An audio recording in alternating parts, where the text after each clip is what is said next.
और राजकुमार सैनी जी की जो बात है, वो बड़े सीनियर लीडर हैं। उन्होंने हमेशा से ही, मैं उनको जब से देखा है हरियाणा में एट्रोसिटी के खिलाफ और जातिवादी मानसिकता के खिलाफ बहुत लड़ाई की है। उनके मुंह पर स्याही फेंकी गई थी। और वही संदीप भारती आपके केस में भी जी, मैं एक ही व्यक्ति दोनों जगह। हाँ, वो जो है, मैं अभी राजनीति में एक नर्सरी क्लास का बच्चा हूँ। मुझे उनसे बहुत कुछ सीखना है। और हम लोगों ने जो बाबा साहब से सीखा है, साहब काशीराम से सीखा है, ठीक है। आज बड़े अच्छी बात है कि जो सैनी साहब है वो भी वही बात कर रहे हैं, वो भी जातिवाद के खिलाफ लड़ रहे हैं। और मुझे बड़ा अच्छा लगेगा अगर लेकिन उनके परिवार के एक सदस्य वकील को पुलिस ने कीचड़ में गिरा कर भगा कर अरेस्ट किया, पकड़ो बिठाया, बेइज्जत किया। एक केस में जमानत तो दूसरे में, दूसरे केस में जमानत तो तीसरे में गिरफ्तार किया। लेकिन हरियाणा की किसी भी बार एसोसिएशन ने इस मामले में, वकीलों ने हड़ताल नहीं की। और ये आईपीसी के तहत भी अपराध है, यानी बीएनएस के तहत भी अपराध है, एससी एसटी एक्ट के तहत भी अपराध है, आईटी एक्ट के तहत भी अपराध है। और इस मामले में चाहे कोई भी हो, कहने का मतलब यह है कि जिन पुलिसकर्मियों ने, जिन्होंने भी ऐसा किया है, वो उस एक्ट में के दायरे में आते हैं। वो बिल्कुल, मैं वही बता रहा हूँ, इन SC ST act, BNS, IT act सभी के दायरे में आते हैं। और जो जो इसके लिए जिम्मेदार है, कानूनी प्रक्रिया मुझे बिठाया गया। और दुख की बात यह है कि वो फोटो थाने से बाहर निकल के कुछ रिपोर्टर्स के मोबाइल में चला गया और उसको सोशल मीडिया पे जानबूझकर वायरल किया गया। वायरल करके मेरा सार्वजनिक अपमान किया गया। वो क्यों किया गया? वो जो आपकी फोटो थी वो बड़ी वायरल हुई और एक पत्रकार उग्रवीर कह रहा है आपको। देखिए, वो फोटो पुलिस द्वारा खींचा गया। और सबसे बड़ी बात है कि वो फोटो पुलिस ने, आमतौर पर पुलिस इसलिए खींचती है, चोर उचक्कों के लिए खींचती है। और पुलिस अपने पोर्टल पर, फेसबुक अकाउंट पे डालती है, ट्विटर अकाउंट पे डालती है कि आज हमने सो एंड सो एक्यूज्ड को, मुलजिम को गिरफ्तार किया। लेकिन मेरा जो फोटो था, वो फोटो पुलिस ने अपने पोर्टल पे नहीं डाला। और वो फोटो बाहर जो है जांच एजेंसी के लोग थे, उन्होंने वो फोटो बाहर जो है फॉरवर्ड किया और वो सोशल मीडिया पे वायरल किया गया। इसलिए वायरल किया। और राजकुमार सैनी जी की जो बात है, वो बड़े सीनियर लीडर हैं। उन्होंने हमेशा से ही, मैं उनको जब से देखा है हरियाणा में एट्रोसिटी के खिलाफ और जातिवादी मानसिकता के खिलाफ बहुत लड़ाई की है। उनके मुंह पर स्याही फेंकी गई थी। और वही संदीप भारती मैं आपके केस में भी मैं एक ही व्यक्ति दोनों जगह। हाँ, वो जो है पुलिस अब उस बुढ़ाना की पंचायत में कह रहा है कि पुलिस रेड मारने गई और एक बोरी चेक मिले। अब पुलिस इस बारे में कुछ नहीं बोल रही, पुलिस साइलेंट है। मैं अभी राजनीति में एक नर्सरी क्लास का बच्चा हूँ। मुझे उनसे बहुत कुछ सीखना है। और हम लोगों ने जो बाबा साहब से सीखा है, साहब काशीराम से सीखा है, ठीक है। एक बात जाट आरक्षण की मुझे याद आई, जब यशपाल मलिक ने प्रदेश को जलवा दिया था और उसने एक बड़ा गुनाह किया था, उसके ऊपर भी राजद्रोह के मुकदमे दर्ज हुए थे, लेकिन आज तक उनकी गिरफ्तारी तक नहीं हुई है। और आपके ऊपर जिस तरीके से आप बता रहे हैं कि वहां पर जलील किया गया, उकड़ो बैठा करके वीडियो वायरल की गई, फोटो वायरल की गई, तो उनके लिए कहीं ना कहीं रियायत है प्रशासन दे रहा है, आपके साथ ज्यादती कर रहा है। आपको बताऊं, ये घोषित आपातकाल है। कॉन्स्टिट्यूशन का जो अनुच्छेद 352 से लेकर 360 में इमरजेंसी लगाने की प्रोविजन है। लेकिन अब जो बीएनएनएस और बीएनएस जो कानून आए हैं, ये वो दस्तावेज है जो भारत में अघोषित या घोषित इमरजेंसी लगाने की अनुशंसा करते हैं, वो प्रोविजन देते हैं। अब देखिए, बीएनएस और बीएनएसएस की धाराएं क्या हैं। अब आपके घर में घुसने के लिए पुलिस को किसी कोर्ट के ऑर्डर की जरूरत नहीं है। आपको गिरफ्तार करने के लिए किसी नोटिस देने की जरूरत नहीं है। आपको पुलिस पहले 24 घंटे अंदर रख सकती थी, 15 दिन तक अंदर रख सकती है। तो ये क्या है, ये सारा का सारा पुलिस को इतनी पावर दे दी, पुलिस को बहुत ज्यादा वाइड पावर्स दे दी। और ये सरकार इसी टाइम में ये कहती थी कि अंग्रेज, तो यहाँ पर वकीलों की कमजोरी रही है, क्या रहा है? देखिए, हम अपनी बार एसोसिएशंस की मीटिंग्स में जाते हैं, वहां पर बड़ी जोर देकर एक बात कही जाती है कि वकील की कोई जाति नहीं होती और वकील बिरादरी एक बिरादरी है और हम सभी एक लीगल फैमिली के सदस्य हैं। लेकिन जब मेरे वाला मामला हुआ तो मुझे बड़ा दुख हुआ।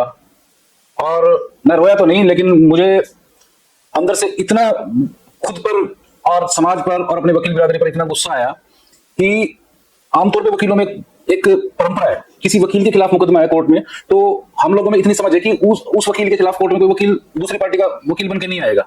लेकिन मेरे मामले में 60 वकील मेरे खिलाफ बहस कर रहे थे। मैं खुद भी अपने आप को बहुत जिम्मेदार मान के चल रहा हूं। और समाज जो भी मुझे जिम्मेदारी देगा, मैं उसको पूरे तहे दिल से निभाने का काम करूंगा। और मैं चाहता हूं कि जो समाज के लिए लड़ने वाले लोग हैं, बंदूकों के आगे अपनी छाती करके लड़ने वाले लोग हैं, उन लोगों को मेरे समाज के लोग विधानसभा लोकसभा में पहुंचाने का काम करेंगे। मेरे बारे में ये कहा जा रहा था कि मैं डर गया या चुपचाप बैठ गया, ऐसा बिल्कुल भी नहीं है। हाँ, कोर्ट द्वारा कुछ मेरे ऊपर पाबंदियां लगाई गई हैं और उन पाबंदियों को भी हम जो है कानूनी तरीके से देख रहे हैं।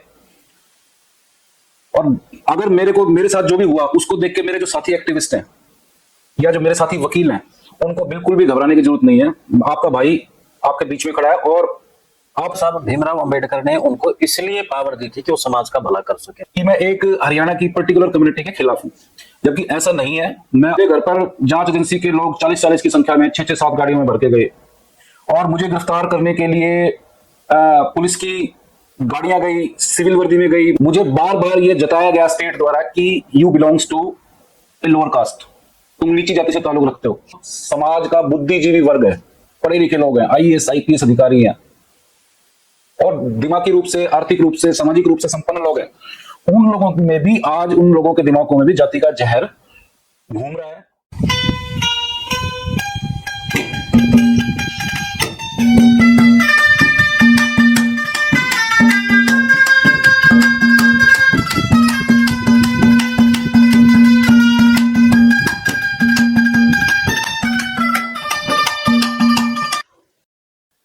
सभी को नमस्कार, मैं आपके साथ कुलदीप खंडेलवाल और आप जुड़ चुके हैं द इनसाइडर मीडिया के साथ। तो आज हमारे साथ कुलदीप टॉक में जो कार्यक्रम हमने शुरू किया है उसमें हर बार एक शख्सियत होती है और आज जो शख्सियत है वो रजत कंसल है। और रजत कंसल को लेकर के आप परिचित हैं, पिछले दिनों जो भी हुआ और जिस तरीके से रजत जी के साथ उस वक्त खेल हुआ। मैं खेल इसलिए कहूँगा क्योंकि कुछ दिन पहले रजत एक प्रोटेस्ट करते हैं, प्रोटेस्ट के बाद फिर दूसरी तरीके से सुर्खियों में आते हैं और एक जनता के अंदर मैसेज जाता है, खास तौर पर जो दलित वर्ग है, कि हमारा रजत प्रतिनिधित्व करता है, हमारी आवाज को उठाता है।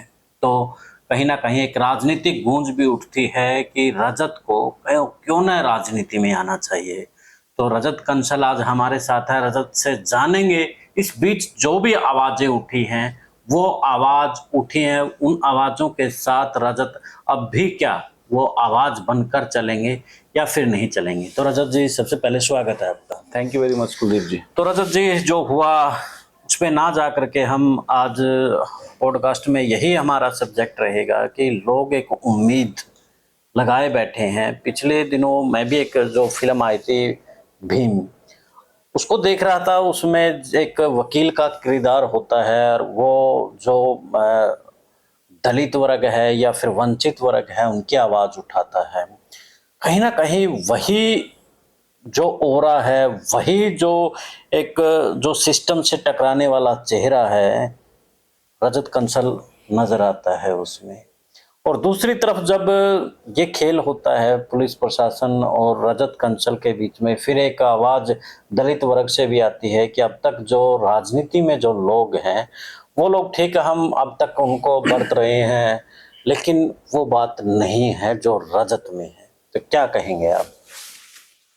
देखिए, डॉक्टर बी.आर. अम्बेडकर ने एक बात कही थी कि अगर समाज के पढ़े लिखे लोग, योग्य लोग अगर राजनीति में नहीं आएंगे तो अयोग्य लोग आपके ऊपर शासन करने लगेंगे। और ये बात कुछ ना कुछ आज का जो माहौल है उसमें कहीं ना कहीं सटीक बैठती है। जो भी विधानसभा में या लोकसभा में हम लोगों ने खास तौर पर जो अनुसूचित जाति समाज से प्रतिनिधि चुनकर भेजे हैं, आप लोगों ने देखा होगा कि पिछले 10-15 सालों में एससी कम्युनिटी के साथ जो भी अत्याचार की, उत्पीड़न की, भेदभाव की घटनाएं हुई हैं, बड़ी बड़ी घटनाएं हुई हैं, चाहे वो मिर्चपुर कांड हुआ हो, चाहे वो भाटला सोशल बाइकआउट कांड हुआ हो, छात्रवाला हुआ हो, या time to time rape, murder की घटनाएं सामने आती हैं। उसमें इन हमारे चुने हुए प्रतिनिधियों ने कभी भी, जो हमारी बड़ी पंचायतें हैं लोकसभा या विधानसभा में, इस बारे में कभी आवाज नहीं उठाते। तो जो हरियाणा का जो वंचित वर्ग है, अनुसूचित जाति वर्ग है, कहीं ना कहीं उन लोगों में इनके प्रति अविश्वास की भावना जगी है। और अक्सर हम मीटिंग्स में देखते हैं कि इन लोगों को जो है जनता के प्रतिनिधि बताने की बजाय लोगों मीटिंग्स में इनको पार्टी के एजेंट बताने का काम करते हैं। तो ये सारी इस सब की वजह से जो मेरे जैसे लोग हैं, जब मैं हूं, चाहे मेरे जैसे और एक्टिविस्ट हैं, जो स्टेट, राज्य और उसकी लॉ इन्फोर्समेंट एजेंसीज हैं, उनसे टकराते हुए जो समाज के लिए काम कर रहे हैं, तो कहीं ना कहीं मेरे जैसे लोगों पर समाज का विश्वास बढ़ा है। प्रोफेसर जी, बीच में आपको टोकूंगा। जैसे बात निकली है कि जो एमएलए हैं, एमपी हैं, उनके ऊपर विश्वास नहीं रहा है, तो वो विश्वास ना रहना क्या कारण आपको नजर आते हैं? ठीक है कि वो लोग साथ नहीं खड़े होते, वो साथ नहीं खड़े होते, वो भी क्या मजबूरियां उनकी होती हैं? आपने भी, क्योंकि आप उस समाज, उस दायरे में रहते हैं, ऐसे लोगों से आपकी बातचीत भी होती है, वो समाज के साथ क्यों नहीं खड़े हो पाते फिर? देखिए, जब भी समाज के साथ कोई घटना होती है, तो जो सरकारें हैं, और जैसे कोई बड़ी घटना हुई और बड़ी घटना के बाद जनता में रोष पैदा हुआ और रोष ने आंदोलन का रूप लिया, पब्लिक इकट्ठा होने लगी जो सरकार और स्टेट की जो कार्रवाई है उसके विरुद्ध, तो सरकार हमारे समाज के जो चुने हुए प्रतिनिधि हैं, इनका इस्तेमाल करती है। केवल इनको ये डायरेक्शंस दी जाती है कि जो इस घटना के मामले में 100 एंड 100 घटना के बारे में जो आंदोलन हुआ है, anyhow you have to defuse that moment. उस आंदोलन को किसी तरह से डिफ्यूज करने का काम करो, चाहे आपको पीड़ितों के पक्ष में जाकर झूठे आश्वासन करने पड़े, चाहे आपको गिरफ्तारी की झूठी बात कहनी पड़े, आपको ये जो है इस मामले में लोगों को जाके समझाना है, बरगलाना है, उनको बहकाना है और आंदोलन किसी भी तरह से खत्म कराना है। इस तरह से बहुत सारे पीछे केस हुए हैं जहां पर जो हमारे चुने हुए प्रतिनिधि हैं पब्लिक के बीच में आए, उनको न्याय की जो आवाज है उसमें अपने सुर मिलाने की बजाय उन्होंने एक तरह से आरोपियों के पक्ष में अपनी बातें रखी, चाहे वो भाईचारे के बारे में रखी हो, भाईचारे का हवाला दे के रखी हो, ताना बाना ना बिगड़ जाए इस चीज का हवाला दे के रखी हो। तो उनके जो आश्वासन रहे हैं, कहीं ना कहीं आंदोलन जो हमारे उनको डिफ्यूज करने के रहे हैं, और उनका मकसद केवल एक होता है कि एक बार ये मामला डिफ्यूज हो जाए, उसके बाद दोबारा लोग इकट्ठे नहीं होंगे, और उन जो पीड़ित हैं इनके द्वारा उनको पैसों का लालच दिया जाता है, एक नौकरी का लालच दिया जाता है, गुस्सा होता है वो शांत कर दिया जाता है, फिर लोग बैठ जाते हैं और बैठने के बाद वो इंसाफ कहीं ना कहीं फिर चुप हो जाता है। यानी कि एक जो जनप्रतिनिधि है उनको इस्तेमाल किया जाता है उन आवाजों को दबाने के। बिल्कुल बिल्कुल, आप बिल्कुल दुरुस्त कर रहे हैं। जनप्रतिनिधियों का इस्तेमाल हमारे समाज के खिलाफ हो रही अत्याचार की घटनाओं को दबाने में किया जा रहा है। ये तो और भी खतरनाक है, ये और भी खतरनाक है, जबकि इनकी जिम्मेदारी ये बाबा साहब भीमराव अंबेडकर ने उनको इसलिए पावर दी थी कि वो समाज का भला कर सके, लेकिन वो अब जैसे आप बता रहे हैं कि वो पार्टियों के एजेंट बन करके कहीं ना कहीं रह गए हैं। लेकिन जिस समाज की उनको जरूरत है, प्रतिनिधि बना करके भेजा है, जब वोट की जरूरत होती है सबसे पहले उसी कुंबा में जाते हैं वो लोग, फिर दूसरा कुंबा पकड़ते हैं। बिल्कुल बिल्कुल दुरुस्त बात है आपकी। जब वोटों का टाइम आता है तो 6 महीने पहले उनकी गाड़ियां, उनके जो समर्थक हैं उनकी गाड़ियां हमारे जो एससी कम्युनिटी की बस्तियां हैं, मोहल्ले हैं, सेक्टर्स हैं, उनमें चक्कर लगाना शुरू कर देती हैं और बड़े बड़े वादे किए जाते हैं, लालच दिए जाते हैं, शराब बांटी जाती है, पैसे बांटे जाते हैं, उनके वोट हासिल किए जाते हैं। लेकिन जब समाज के ऊपर दुख की घड़ी आती है, किसी परिवार के ऊपर दुख की घड़ी आती है, तो वो या तो साइलेंट मिलते हैं, चुप रहते हैं, न्यूट्रल रहते हैं, और आते हैं तो ये कहते हैं परिवार के साथ, आरोपियों के साथ समझौता कर लो, नहीं तो भाईचारा खराब हो जाएगा, आपको सरकार से कह के, प्रशासन से कह के 10-12 लाख रुपए दे देंगे, आप यहीं पे इस मामले को दबा दो। इस तरह की आवाज जो है, इस तरह की बातें जो है, हमारे एससी कम्युनिटी के जो 17 जनप्रतिनिधि हैं उन द्वारा इस तरह की बातें की जाती है, जिसकी वजह से समाज के लोगों का विश्वास कतई उन पर से उठ चुका है। और जो लोग एक्टिविज्म कर रहे हैं, चाहे वो वकील हैं चाहे एक्टिविस्ट हैं, धीरे धीरे जो समाज के लोग हैं उनको अपने एक तरह से परिवार का सदस्य मान के चल रहे हैं, क्योंकि वो उनके दुख सुख की घड़ी में खड़े होते हैं। और इसी वजह से स्टेट लॉ इन्फोर्समेंट एजेंसीज, सरकार पूरी तरह से उन लोगों के खिलाफ हो गई है, क्योंकि हम लोग चुने हुए एजेंटों के इस केसों को दबाने की कार्रवाई के खिलाफ आवाज बुलंद करते हैं, जनता को बताते हैं कि ये लोग आपके भले में नहीं आए, ये लोग आपका नुकसान कराने के लिए आए हैं। कहीं इन बातों से उनकी खींच बढ़ती है और वो एजेंसीज पर दबाव डलवाकर हम लोगों का नुकसान कराने की कोशिश करते हैं और करते भी हैं। पंचू साहब, अब तो हाल फिलहाल आप ही बड़े पीड़ित हैं समाज के, तो आपसे कोई नेता मिलने आया, पार्टी सरकार पक्ष कोई कि कंसल साहब हम आ नहीं सकते, हमारी पार्टी की मजबूरी है, लेकिन आपके साथ हो गलत रहा है, कुछ आए कोई नेता, कोई विधायक, कोई एमपी? देखिए, मेरे साथ किसी बड़ी पार्टी के एस्टेब्लिश्ड लीडर ने मेरे से इस बारे में, किसी ने मेरे को ना तो सांत्वना दी, ना साथ खड़े होने के बारे में कहा। हाँ, कुछ जो एससी कम्युनिटी की जो पार्टियां हैं, या हम कहें कि जैसे बहुजन समाज पार्टी है या फिर भीम आर्मी आजाद समाज पार्टी के जो स्टेट लेवल के कुछ नेता हैं, उन लोगों ने मेरा साथ दिया, स्टेटमेंट्स जारी की, और जो अधिकारी हैं उनको ज्ञापन देने का काम भी किया।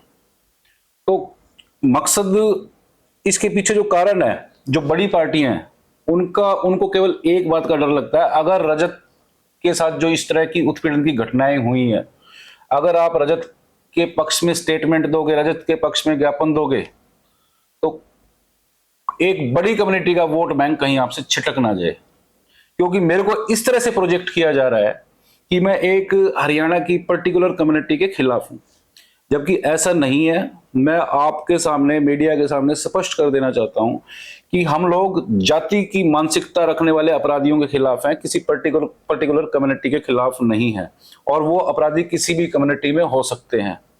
ये अलग बात है कि अगर आप डाटा उठा के देखेंगे, हरियाणा का SC/ST एक्ट का डाटा उठा के देखेंगे, तो ज्यादातर केसेस जो हैं उत्पीड़न के, अत्याचार के, मर्डर के, रेप के, वो एक विशेष समुदाय के खिलाफ ज्यादा आरोप लगे हैं। तो उनके नेताओं को, उनके लीडर्स को, उनके इन्फ्लुएंसर्स को इस मामले में अपने समाज को मोटिवेट करना चाहिए कि हम लोग भी उनके भाई हैं, हम लोग भी उनके परिवार के सदस्य हैं। तो क्यों ना उनकी काउंसलिंग की जाए, क्यों ना उनको समझाया जाए कि अपने भाइयों के साथ इस तरह करना गलत है। बिल्कुल कंसल साहब, जैसे आपने बताया कि ये हम हरियाणा की बात कर रहे हैं, यहाँ पर उस वर्ग के साथ में आपकी, अगर हम यूपी में चले जाएं तो ठाकुर दूसरे खड़े हो जाते हैं, हम अगर महाराष्ट्र में चले जाते हैं तो वहाँ पर मराठा, यानी कि जहाँ पर दलित के सामने एक जो दबंग लोग होंगे, उनके सामने जब उनके साथ दलित वर्ग, वंचित वर्ग के साथ अन्याय होगा तो कोई तो न्याय दिलवाने के लिए खड़ा होगा। बिल्कुल। तो उसी तरीके से आप खड़े हुए और आपको उस वर्ग ने अपना दुश्मन माना, जबकि आप अपने समाज के हितों के लिए खड़े थे। जी सर। तो आपको पहले भी मैं आपका इंटरव्यू कर चुका हूं, बड़ी दिक्कतें आई हैं। अब जो आपके साथ ये प्रकरण हुआ है, इस प्रकरण में आपके साथ किस तरीके की दिक्कतें आई, क्या कुछ हुआ आपके साथ? देखिए, समाज का कितना आपको समर्थन रहा? क्या आपको लग रहा था उस वक्त कि समाज मुझे इस तरीके से प्यार देगा, साथ देगा? जिस तरीके से आप खड़े होते थे, क्या समाज आपके साथ खड़ा हुआ? मैं समाज साथियों ये बताना चाहता हूँ, समाज एक पर्टिकुलर, मेरा कहने का मतलब ये है कि जो जिनके लिए लड़ रहे थे, चाहे कोई भी कम्युनिटी है, अकेला एक वर्ग की मैं बात नहीं कर रहा हूँ। जी रजत जी। देखिए, जो सारा मामला की शुरुआत हुई, मैं समझता हूं कि भाटला सामाजिक बहिष्कार प्रकरण जो हुआ था, और उसमें सुप्रीम कोर्ट की इंक्वायरी हुई थी, और उसमें जांच एजेंसी के खिलाफ जो आरोप थे, वहां से मामला शुरू हुआ था। और उस दौरान स्टेट द्वारा मेरी जो सोशल आईडीज है, जिसमें 50,000, 60,000 मेरे फॉलोवर्स थे, वो बंद कर दी गई गैर कानूनी तरीके से, जबकि आर्टिकल 19 मुझे बोलने का अधिकार देता है, अपनी अभिव्यक्ति सोशल मीडिया के माध्यम से रखने का अधिकार देता है। यहां तक कि लोकल मीडिया को भी हमारे बारे में लिखने से रोका गया, बोलने से रोका गया। और पहले मुझे एक 2023 के केस में गिरफ्तार करने की कोशिश की गई, और उसमें भी मेरे खिलाफ अपराध नहीं बनते थे, और जो सेशन कोर्ट है हिसार, उसने मुझे जमानत दी। जमानत देने के बाद अब जो हालिया खेल हुआ है, जिसको आप बता रहे हो कि जो खेल हुआ है, उसमें तो स्टेट ने बिल्कुल ही एक तरह से उत्पीड़न की हदें पार करते हुए एक एडवोकेट को, एक समाज के रिप्रेजेंटेटिव को जो समाज के दुख सुख में खड़ा होता है, और एक सम्मानजनक नागरिक को, मतलब मैं ये नहीं कहता कि मेरे साथ, किसी के साथ भी ऐसा नहीं होना चाहिए। हर इवन एक्यूज्ड, मुलजिम, आरोपी के भी ह्यूमन राइट्स होते हैं। तो स्टेट ने जो कार्रवाई की वो पूरी तरह से मेरे जो मानवाधिकार थे उनको स्नैच करने का काम किया, छीनने का काम किया। मुझे बड़े आपराधिक तरीके से मुझे इस तरह से प्रोजेक्ट किया गया जैसे मैं बहुत बड़ा आतंकवादी हूं यूं या गैंगस्टर। मेरे घर पर जांच एजेंसी के लोग 40-40 की संख्या में 6-6-7 गाड़ियों में भर के गए और मुझे गिरफ्तार करने के लिए पुलिस की गाड़ियां गई, सिविल वर्दी में गई, मुझे अपमानित तरीके से जमीन पर गिराकर, कीचड़ में गिराकर मुझे अरेस्ट किया गया। और इन केसों की जांच के दौरान जब भी मुझसे पूछताछ की गई, मुझे जमीन पर बिठाकर पूछताछ की गई, अपमानजनक लहजे में बात की गई। मुझे बार बार यह जताया गया स्टेट द्वारा कि you belongs to a lower caste, तुम नीची जाति से ताल्लुक रखते हो। यानी कि हम लोग जो पढ़ते हैं कि जो एक बड़ी लॉबी है वो एजुकेटेड है, उसके अंदर से ये जो जातिवाद का जो जहर है वो नहीं होगा, लेकिन है ये। देखिए, ये बड़ी विडंबना है। कॉन्स्टिट्यूशन लागू हुए 75 साल हो चुके हैं, बल्कि ज्यादा वक्त हो चुका है। और सबसे बड़ा दुख यही होता है कि जो समाज का बुद्धिजीवी वर्ग है, पढ़े लिखे लोग हैं, आईएएस आईपीएस अधिकारी हैं और दिमागी रूप से, आर्थिक रूप से, सामाजिक रूप से संपन्न लोग हैं, उन लोगों में भी आज, उन लोगों के दिमागों में भी जाति का जहर घूम रहा है, उनकी रगों में दौड़ रहा है और उनकी आम बोलचाल की भाषा में आपको साफ नजर आता है। आप लोगों ने देखा होगा कि जिस तरह से मेरे को गिरफ्तार किया गया, गिरफ्तार करने के बाद आप लोगों ने सोशल मीडिया पर जो है अलग अलग लोगों के वीडियोस देखे, कमेंट्स देखे, मुझे मारने की धमकियां देखी। मुझे तो नहीं लगता कि हरियाणा के लोग आज भी दिमागी रूप से सिविलाइज्ड हुए हैं, सभ्य हुए हैं, या मतलब वो अलग अलग प्लेटफॉर्म पर ये बोलते हैं कि हम तो जाति को मानते नहीं है, जातिवाद को नहीं मानते हैं, रजत जाति फैला रहा है। लेकिन जब आप उनकी बातें सुनोगे ना, जब आप उनकी बातें सुनोगे तो आपको पता चलेगा कि जातिवाद किस तरह से इन लोगों के दिमाग में इंजेक्ट किया गया है और ये बचपन से ही इंजेक्ट करना शुरू कर दिया जाता है। मैंने एक सोशल मीडिया पर पोस्ट पढ़ी उजाना प्रकरण के बारे में, तो उसमें एक जेंटलमैन ये लिख रहे थे कि गांव में बाबा साहब की तस्वीर नहीं लगने देंगे, भगत सिंह की लगनी चाहिए। उस विषय को मैंने, और भगत सिंह की लगनी चाहिए। हम धर्म के खिलाफ कुछ इस तरह की टिप्पणी भी थी। मेरे को लगता है कि उस आदमी ने कभी उसने ये लिख रखा था कि बाबा साहब को जातिगत सूचक बोल करके, और फिर ये लिख रखा था कि उसकी अंगली के आगे हम नहीं जाएंगे, हम भगत सिंह की फोटो लगाएंगे। और इस पे कंसल साहब मैंने एक वीडियो भी बनाई थी कि भगत सिंह था वो जातिवाद के खिलाफ था। वो जिस तरीके से आज का जो माहौल है उसमें तो वो सांस भी नहीं ले सकता था। ये अंग्रेजों से भी भयानक दौर है जो इस वक्त जो भगत सिंह की फोटो लगा करके बात कर रहे हैं। असली भगत सिंह को अंग्रेजों ने नहीं बल्कि वो लोग मार रहे हैं। जी साहब। और आप देखिए, जब मेरे को गिरफ्तार किया गया और नारनौल थाने में मुझे पेश करने के लिए जब वो लेके आने लगे, तब जबरदस्ती पुलिस द्वारा मुझे नीचे बिठाया गया। पहले तो मुझे लगा कि इनकी रूटीन प्रक्रिया है। मैंने उनको कहा कि मैं वकील हूं यार, सम्मानित नागरिक हूं, मेरे साथ ऐसा क्यों कर रहे हो? तो उन्होंने कहा कि और भी बहुत केस हैं जिनमें आपको लेना है, चुपचाप बैठ जाओ।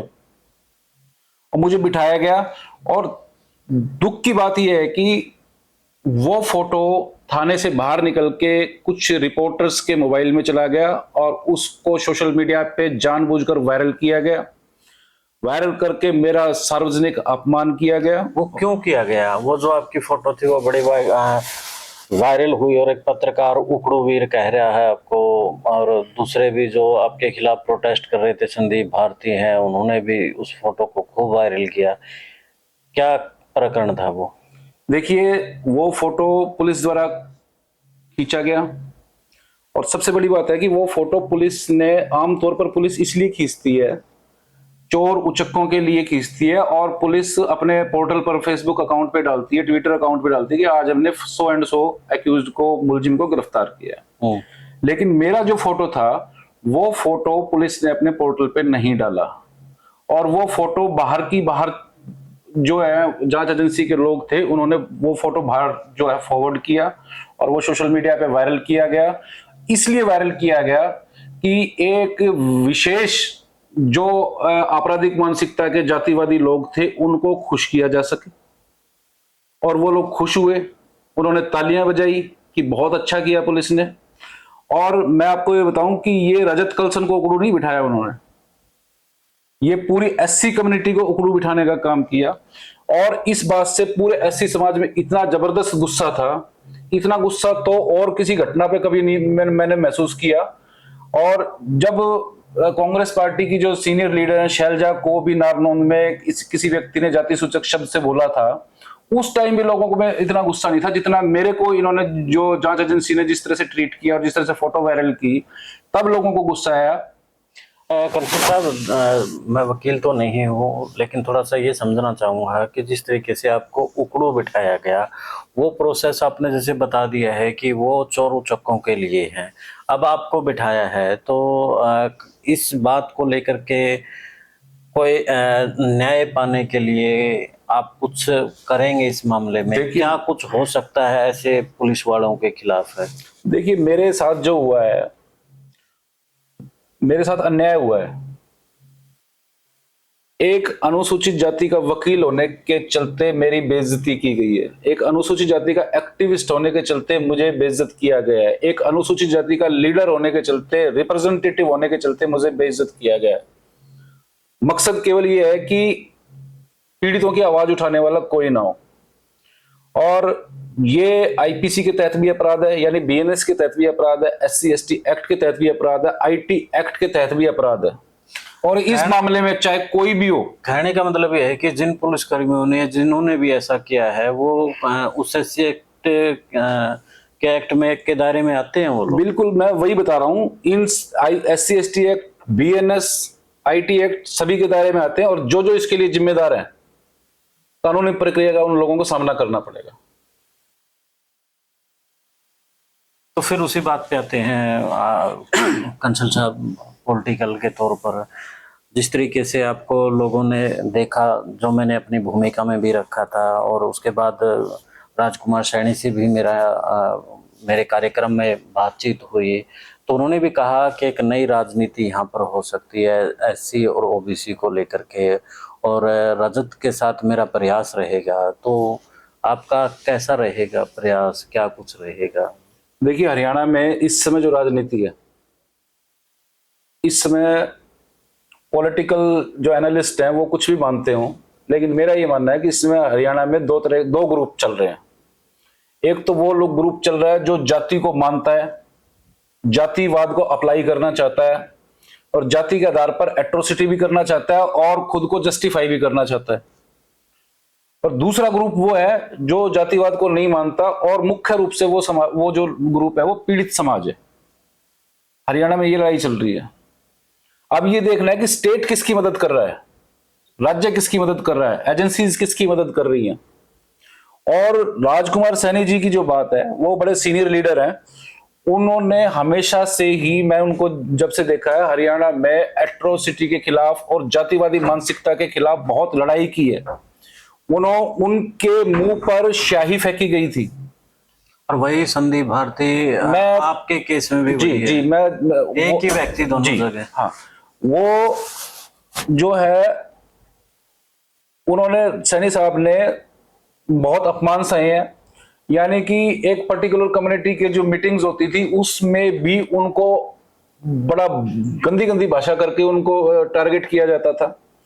और जहां तक मुंह पे स्याही फेंकने की बात है, जब मेरे को हिसार कोर्ट में पेश किया जा रहा था तो वहां पर भी एक ग्रुप विशेष रूप से भेजा गया था मेरे मुंह पर स्याही डालने के लिए। और ये बात मुझे पुलिस अधिकारियों ने बताई थी कि हमने आपके चारों तरफ घेरा इसलिए डाला कि कुछ लोग आपके मुंह पे स्याही डालने के लिए आए हुए थे। तो इससे मुझे नहीं पता क्या हो जाता है, उनकी किस तरह से उनकी ईगो शांत होती है, किस तरह से वो लोग खुश हो जाते हैं किसी का अपमान करने से। रजत जी, मैं क्योंकि अब इस बात में संदीप भारती निकल करके आते हैं, राजकुमार सैनी के साथ भी संदीप भारती निकल करके आते हैं, तो ये संदीप भारती कैसे एकदम से आते हैं जब प्रदेश के अंदर इस तरह का माहौल है? यानी कि एक रडार पर वो इस वक्त है आम पब्लिक के, कि वो कैसे एकदम से निकल करके आते हैं? देखिए, इस समय हरियाणा सरकार की बात करो चाहे भारत सरकार की बात करो, अलग अलग मुद्दों पर देश और प्रदेश की जनता सरकार के खिलाफ जो है वो अपने विचार रख रही है। सरकार की जो पॉलिसीज हैं, सरकार के जो निर्णय हैं, उसके खिलाफ लोग अपनी आवाज उठा रहे हैं सोशल मीडिया पर भी, और सरकार इससे डरी हुई है। अब किसी ना किसी तरीके से प्रदेश के माहौल को सरकार बदलना चाहती है, बदलना चाहती थी, और कुछ अपने एजेंट जो है सरकार ने समाज में छोड़े हैं, और जिस केस से मेरा कोई लेना देना नहीं था उन मामलों में मुझे घसीटा गया। कम से कम एक केस में सैकड़ों प्रेस कॉन्फ्रेंस की गई, हर प्रेस कॉन्फ्रेंस में रजत कलसन को गालियां दी गई, रजत कलसन को जाति का जहर फैलाने वाला बोला गया, रजत कंसल के खिलाफ मनगढ़ंत आरोप लगाए गए, रजत कंसल के खिलाफ इन्होंने आरोप लगाया कि ये SC/ST एक्ट में समझौते कराता है, चेक ले लेता है। अब चेक ये उस आदमी ने, ये तो खूब चली थी कि रजत के पास लाखों के वो मिले हैं। अब पुलिस मेरे घर रेड मारने गई, पुलिस अब उस बुडाना की पंचायत में कह रहा है कि पुलिस रेड मारने गई और 1 बोरी चेक मिले हैं। अब पुलिस इस बारे में कुछ नहीं बोल रही है, पुलिस साइलेंट है, पुलिस साइलेंट है, लेकिन बाहर के लोग बोल रहे हैं कि रजत के घर चेक मिले हैं। तो इस मामले में पुलिस को भी तो स्थिति क्लियर करनी चाहिए, पुलिस को प्रेस कॉन्फ्रेंस करनी चाहिए थी कि रजत के घर इतने चेक मिले हैं।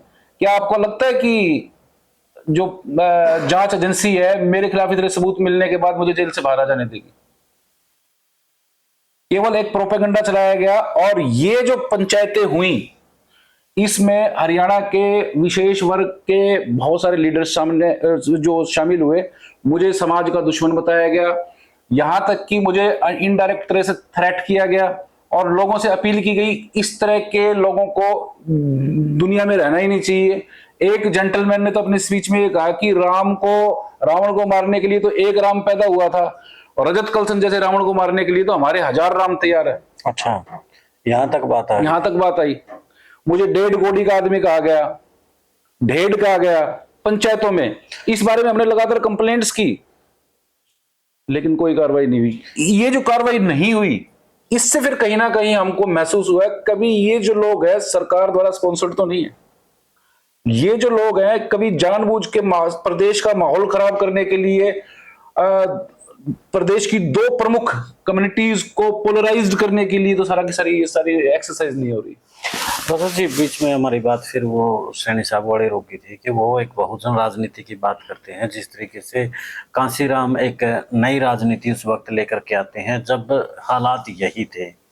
तो कांसीराम पंजाब से निकलते हैं, यूपी में सत्ता तक पहुंच जाते हैं और एक बड़ा करिश्मा दिखाते हैं, और आज बाबा साहब को भी अगर याद करते हैं तो कहीं ना कहीं कांसीराम जी का उसमें एक बड़ा योगदान रहा है।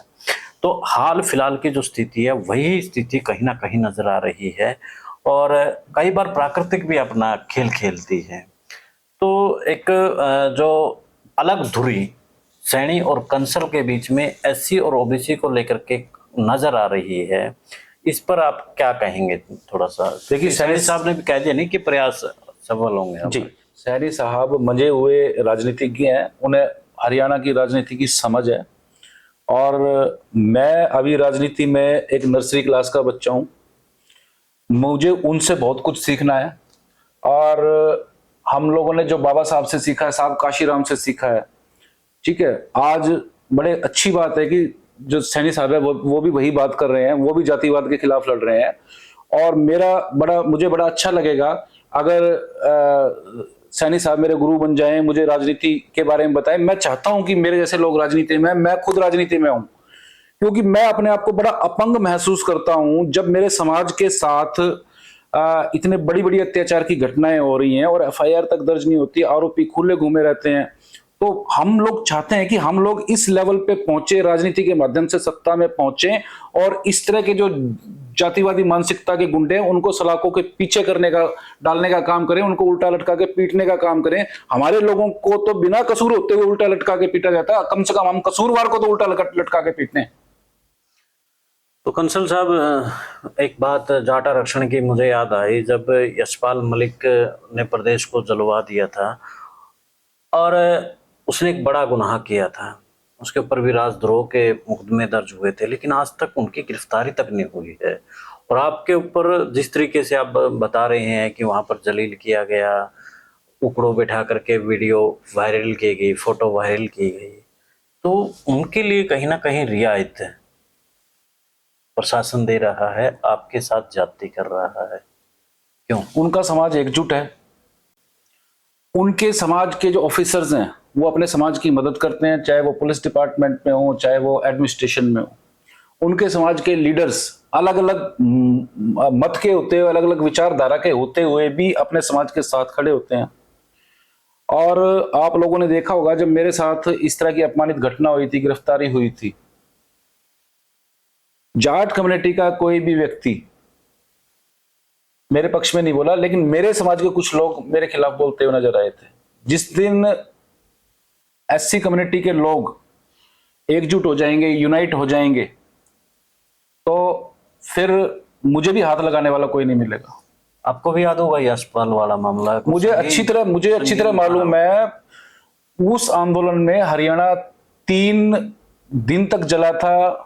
मुरथल में गाड़ियों को रोक रोक कर प्रदेश की महिलाओं से, प्रदेश से बाहर की महिलाओं से रेप किए गए थे। और इस मामले में हाई कोर्ट के एक जज साहब ने खुद कॉग्निजेंस लिया था। और उसके बाद उसकी रिपोर्ट मुझे नहीं पता क्या रही थी, लेकिन इस तरह के आरोप लगे थे, बड़े गंभीर आरोप लगे थे। मुरथल वाले मामले में आईजी थी उस वक्त राजश्री, तो उन्होंने जो इन्वेस्टिगेशन की गई थी वो एक दैनिक ट्रिब्यून अखबार में छपी थी मेरे ख्याल से। तो उस बात को फेक खबर दिखा करके फिर पत्रकारों ने भी उस बात को लेकर के गलती मान ली थी कि हमारे से गलत हुआ है। तो जब सरकारें होती हैं तो पत्रकारों को भी गलती माननी पड़ती है। अब जिस तरह से मेरे को गिरफ्तार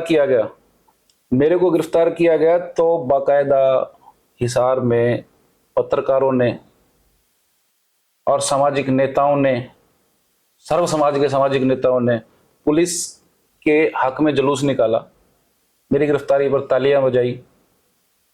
लेकिन जब मनीषा वाला प्रकरण हुआ, मनीषा के बारे में बहुत बड़ा आंदोलन हुआ, तब उन्हीं लोगों की गर्दन पर पुलिस के हाथ गए, गिरफ्तार भी किए गए, जेल में भी डाले गए।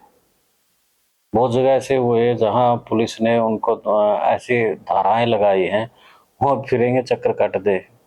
देखिए, मैं आपको एक बताना चाहता हूं कि बड़े बड़े लीडर्स भारतीय पॉलिटिक्स के आज के समय में एक बात कहते हैं कि अघोषित आपातकाल चल रहा है। लेकिन मैं आपको बताऊं, ये घोषित आपातकाल है। कॉन्स्टिट्यूशन का जो अनुच्छेद 352 से लेकर 360 में इमरजेंसी लगाने के प्रोविजन है। लेकिन अब जो ये BNNS और BNS जो कानून आए हैं, ये वो दस्तावेज है जो भारत में अघोषित या घोषित इमरजेंसी लगाने की अनुशंसा करते हैं, वो प्रोविजन देते हैं। आप देखिए BNS और BNSS की धाराएं क्या हैं। अब आपके घर में घुसने के लिए पुलिस को किसी कोर्ट के ऑर्डर की जरूरत नहीं है, आपको गिरफ्तार करने के लिए किसी नोटिस देने की जरूरत नहीं है। आपको पुलिस पहले 24 घंटे अंदर रख सकती थी, अब 15 दिन तक अंदर रख सकती है। तो ये क्या है, ये सारा का सारा पुलिस को इतनी पावर दे दी, पुलिस को बहुत ज्यादा वाइड पावर्स दे दी। और ये सरकार किसी टाइम में ये कहती थी कि अंग्रेजों के बने हुए कानूनों को हम खत्म करेंगे, राजद्रोह नाम का कानून खत्म करेंगे, देशद्रोह का कानून खत्म करेंगे। लेकिन आपको बताऊं, अब जो BNS और BNSS आया है, इसमें राजद्रोह का बेशक नाम बदल दिया हो, लेकिन उससे भी ज्यादा मजबूत कर दिया है, पावर दे दी है उसको, उससे भी ज्यादा पावर कर दिया। और उन कानूनों की आड़ में इवन आप सोशल मीडिया पर अपनी अभिव्यक्ति के बारे में कुछ बता रहे हैं तो भी आपको राजद्रोह जैसे केस में गिरफ्तार कर लिया जाता है। पिछले दिनों कर्मू के साथ भी ऐसा हुआ। कर्मू के साथ जो हुआ, गलत हुआ, वो भले मेरे बारे में कुछ कहें लेकिन गलत हुआ। और भी जो एक्टिविस्ट थे या जो लोग इन्फ्लुएंसर हैं, जो विसल ब्लोअर्स हैं, जो एक्टिविस्ट हैं, उनके साथ जो रहा है वो भी गलत हो रहा है। और इस मामले में सबको इस मतलब तानाशाही के खिलाफ आवाज उठानी पड़ेगी। बंसल साहब, पहले यानी कि हम पुलिस और वकील को आमने सामने देखते थे, कहीं ना कहीं पुलिस वहां पर असहाय नजर आती थी। दिल्ली जैसे मामले में कहीं ना कहीं पुलिस को झुकना पड़ा था, लेकिन यहाँ पर एक पूरे वकील बिरादरी की कहीं ना कहीं एक इमेज, आप इसे एससी से भी जोड़ सकते हैं, वकील बिरादरी से भी जोड़ सकते हैं कि वो जो उकड़ू प्रकरण है या जो भी है एक वकील के साथ हुआ है। और वकीलों को, मैं भी जब भी कोई वीडियो बनाता था निकंदर साहब, पत्रकारों को लेकर के, हम एक नहीं है, आप सीखो वकीलों से, एक हो करके कैसे लड़ा जाता है, कैसे शासन और प्रशासन को ये लोग घुटने पर ला देते हैं। लेकिन यहाँ पर अब मैं आगे से ये भी नहीं बोल पाऊंगा कि वकीलों की इतनी ताकत है कि उनके आगे झुक जाता है। यहाँ तो एक वकील को कहीं ना कहीं, तो यहाँ पर वकीलों की कमजोरी रही है, क्या रहा है यहाँ? देखिए, हम अपनी बार एसोसिएशंस की मीटिंग्स में जाते हैं, वहां पर बड़ी जोर देकर एक बात कही जाती है कि वकील की कोई जाति नहीं होती और वकील बिरादरी एक बिरादरी है और हम सभी एक लीगल फैमिली के सदस्य हैं। लेकिन जब मेरे वाला मामला हुआ तो मुझे बड़ा दुख हुआ और मैं रोया तो नहीं, लेकिन मुझे अंदर से इतना खुद पर और समाज पर और अपने वकील बिरादरी पर इतना गुस्सा आया कि आमतौर पे वकीलों में एक परंपरा है, किसी वकील के खिलाफ मुकदमा है कोर्ट में तो हम लोगों में इतनी समझ है कि उस वकील के खिलाफ कोर्ट में कोई वकील दूसरी पार्टी का वकील बन के नहीं आएगा। लेकिन मेरे मामले में 60 वकील मेरे खिलाफ बहस कर रहे थे। अच्छा, आज किसी वकील की मोटरसाइकिल की चाबी भी पुलिस निकाल ले तो वकील हड़ताल कर देते हैं, लेकिन उनके परिवार के एक सदस्य वकील को पुलिस ने कीचड़ में गिरा कर भगा कर अरेस्ट किया, उकड़ू बिठाया, बेइज्जत किया, एक केस में जमानत तो दूसरे में, दूसरे केस में जमानत तो तीसरे में गिरफ्तार किया। लेकिन हरियाणा की किसी भी बार एसोसिएशन ने इस मामले में वकीलों ने हड़ताल नहीं की। अगर मेरी जगह किसी और बिरादरी का वकील होता तो आज भी वकीलों की हड़ताल चल रही होती। वकील साहब, तो जातिवाद से कोई भी, ये बुद्धिजीवी वर्ग कहा जाता है, जातिवाद से ये भी अछूता नहीं है। वकील साहब, जब हिंदू मुसलमान देश में हो रहा था, मुसलमानों के साथ जब घटना घटी तो हिंदू बड़ी तालियां बजा रहे थे। उसके बाद वो जो जेबीसी का मशीन था वो मुसलमानों के बजाय हिंदुओं की तरफ हो लिया। इसी तरीके से दूसरे भी ऐसे प्रकरण हैं, बड़े हंसते मुस्कुराते नजर आते थे जब दूसरे बर्बाद हो रहे थे, लेकिन जब खुद की बर्बादी आई तब उन्हें पता लगा कि ये जो सरकारें हैं, जो शासन प्रशासन व्यवस्थाएं हैं, ये हमारे लिए नहीं है, ये अपनी सत्ताओं के लिए है और कारपोरेट के लिए है। मैं फिर उसी बात पर आऊंगा कि आज वकील बिरादरी ने जिस तरीके से जिस एकता को तोड़ा है, जो हरियाणा में कहते हैं बंदी बुआरी, उसको खोला है। आज रजत कंसल है, कल कोई और भी होगा, क्योंकि ये एक बीज कहीं ना कहीं बोया गया है और ये वकीलों के लिए कहीं ना कहीं नुकसान हो सकता है। देखिए, बिल्कुल आपकी बात बिल्कुल 100% सच है इसमें। अब देखिए, मेरे साथ जो वकीलों की संस्थाओं ने मेरे साथ जो बिहेवियर किया,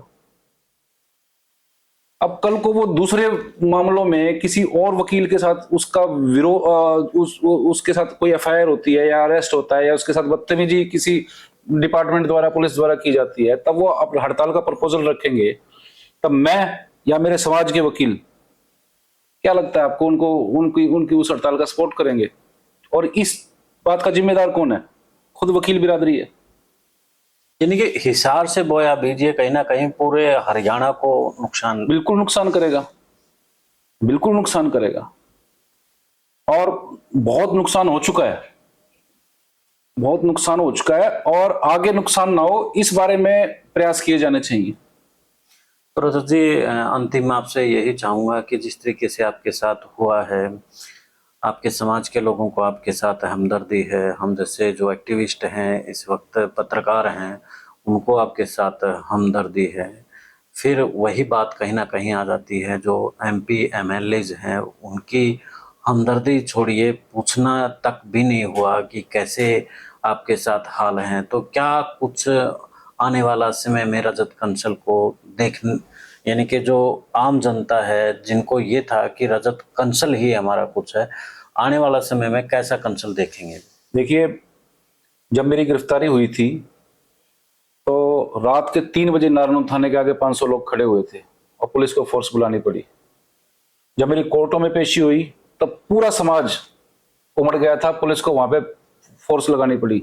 जब मेरी जमानत हुई तब जेल के आगे पुलिस को फोर्स लगानी पड़ी पब्लिक को कंट्रोल करने के लिए, जो मेरे समर्थन में आई हुई थी। समाज ने मुझे बहुत प्यार दिया है और ये प्यार नहीं है, जिम्मेदारी है। और मैं चाहता हूं कि इस जिम्मेदारी को अच्छी तरह से निभाऊं और चाहे इसके लिए मुझे कोई भी कीमत चुकानी पड़े, समाज के लिए मैं पहले भी जान हथेली पर रख के लड़ता आया हूं, आगे भी लड़ूंगा। और मैं चाहता हूं कि समाज की जो अपेक्षाएं, जो उनकी उम्मीदें, जो उनके पार्टियों के एजेंट पूरा ना कर सके, मैं चाहता हूं समाज मुझे जिम्मेदारी दे। बढ़ गए आपके अब? मैं खुद भी अपने आप को बहुत जिम्मेदार मान के चल रहा हूं और समाज जो भी मुझे जिम्मेदारी देगा मैं उसको पूरे तहे दिल से निभाने का काम करूंगा।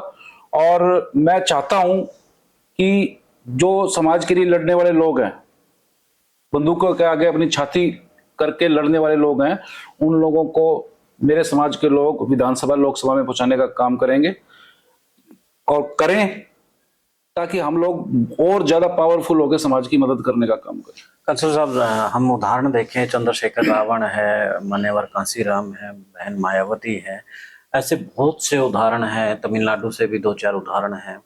तो उनको जिस तरीके से जाति शासन और प्रशासन ने की और उसके बाद वो एक बड़े नेता के तौर पर उनकी पहचान हुई, और जो यूथ है उनके लिए हाल फिलहाल चंद्रशेखर रावण है, तो इसी तरीके से कहीं ना कहीं अब रजत कंसल भी हो सकते हैं। और मुझे अब एक बात पान सिंह तोमर मूवी की भी याद आती है। रजत कंसल जी, जब उसको अपने हक के लिए वो लड़ता है, पुलिस उसको उठा करके उसके साथ जाति करती है और वो कहता है कि जो लुटेरा बनाती है, गुंडा बनाती है, कहीं ना कहीं पुलिस बनाती है। मैं एक आम आदमी था, फौजी था, और आज मुझे मजबूर कर दिया है एक ऐसे व्यक्ति बनने के जो मैंने कभी सोचा नहीं था।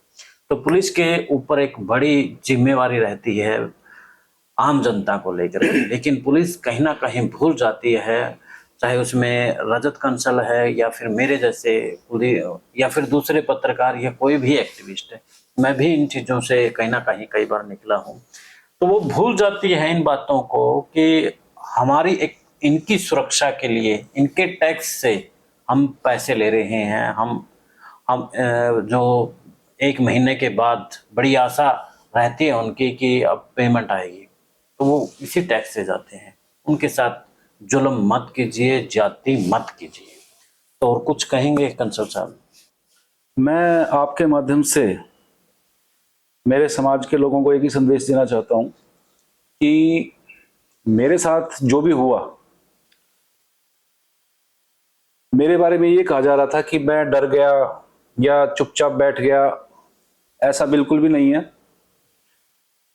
हाँ, कोर्ट द्वारा कुछ मेरे ऊपर पाबंदियां लगाई गई हैं और उन पाबंदियों को भी हम जो है कानूनी तरीके से देख रहे हैं। और अगर मेरे साथ जो भी हुआ उसको देख के मेरे जो साथी एक्टिविस्ट हैं या जो मेरे साथी वकील हैं, उनको बिल्कुल भी घबराने की जरूरत नहीं है। आपका भाई आपके बीच में खड़ा है और आपको भी मेरी घटना से डरने की जरूरत नहीं है। आप समाज के लिए लड़ते रहें, अन्याय के खिलाफ लड़ते रहें, उत्पीड़न के खिलाफ लड़ते रहें। और मैं भी मेरे लिए कोई नई घटना नहीं है। हाँ, इस बार ज्यादा रिप्रेशन था पुलिस का, पहले भी हुआ है, पहले भी हम लोगों के पीछे पुलिस की टीमें लगाई गई थी। इस बार तो मैं इतना नहीं रहा अंडरग्राउंड, लेकिन मैं 3-3 महीने भी अंडरग्राउंड रहा हूं। आपने कभी मेरा इंटरव्यू सुने हो तो मैंने उनमें सारी वो बातें बताई हैं कि किस किस तरीके से मुझे प्रताड़ित किया गया, और ये मेरे लिए कोई नई बात नहीं है। और जो बाबा साहब ने हमको सिखाया है, जो साहब काशीराम ने सिखाया है कि समाज के लिए लड़ाई लड़ते रहो, हम बिल्कुल लड़ाई लड़ते रहेंगे। और ये जो सरकार है, ये जो एजेंसीज हैं, इन लोगों को ये बिल्कुल ना समझे कि रजत कलसन डर गया। आप अगर गलत करोगे तो रजत कलसन बोलेगा। आप अगर एससी कम्युनिटी के साथ या किसी भी समाज के साथ गलत करोगे तो हम लोग जनता को बताएंगे कि सरकार यहां पर गलत है, एजेंसीज यहां पर गलत हैं, और इसके खिलाफ हमारी आवाज उठती रहेगी। और सरकार चाहे तो बेशक दोबारा हमको जेल में डालने का काम कर दे, हम इस चीज से घबराने वाले नहीं है। जी, तो कंसल साहब बहुत बहुत धन्यवाद आपका। तो रजत जी ने जो घटनाक्रम हुआ है, जो प्रकरण हुआ है, पूरा खोल करके आपके सामने रख दिया है। तो इसके ऊपर आपकी क्या टिप्पणी है वो कमेंट में आप जरूर बताइएगा। और खबरों के साथ और मुद्दों के साथ और शख्सियत के साथ ऐसे ही हम इंटरव्यू लेकर के आए, और इस व्यवस्था के खिलाफ कहीं ना कहीं हम लोग जो काम कर रहे हैं, ऐसे लोगों को सामने लेकर के आ रहे हैं जो लोग सिस्टम से टकरा रहे हैं। हमें भी हौसला मिले, वीडियो को शेयर करने के साथ में चैनल को फॉलो सब्सक्राइब भी कर लें। दे इजाजत, फिर मिलते हैं एक नए मुद्दे के नए विश्लेषण के साथ। जय हिंद, जय भारत, जय हरियाणा।